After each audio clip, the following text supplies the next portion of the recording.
అట్లా కాబట్టి అట్లనే తీసుకోవాలి దాన్ని.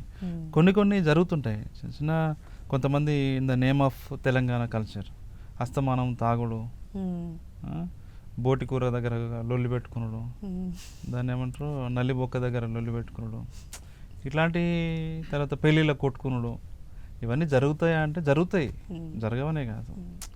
కానీ దాన్నే చూపించడం అనేది అక్కడక్కడ జరుగుతుంటాయి, వాటిని మనము అపశృతుల్లాగా చూడాలి తప్ప అదేం మన కల్చర్ కాదు.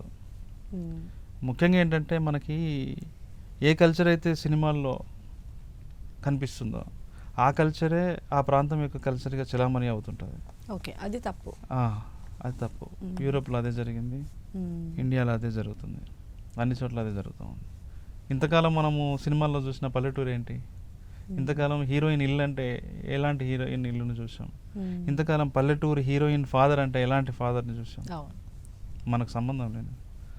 ఒక్కొక్క ప్రాంతానికి ఒక్కొక్క నేచర్ ఉంటుంది. సో అవే కాదు అనేది నా ఉద్దేశం.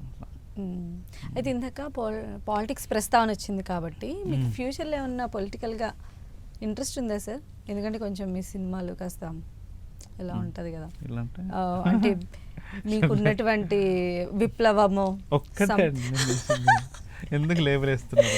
లేబుల్ విరాట పర్వం తీసిన అది కూడా ప్రొపగండా సినిమా కాదు. కాదు అందులో ఉండేటువంటి ప్రతి పద్యం కానీ, అంటే అందులో రాసినటువంటి కవితలు, ఎస్పెషల్లీ పోయిటరీ చాలా ఇంటెన్సిటీ ఉంటేనే, మీరు ఎంతో దాంతో ట్రావెల్ చేస్తేనే వచ్చినటువంటి ప్రతి పదంగా మేము ఫీల్ అయ్యాం. అది సరే సినిమా ఏంటి, సినిమాలో నా ఎక్స్ప్రెషన్ ఏంటి కదా, సినిమాలో ప్రధాన భావోద్వేగం ఏంటి అది కదా. సో అదొక లవ్ స్టోరీ, దాన్ని వేరేలా మీరు వేరేలాగా చూడొద్దు.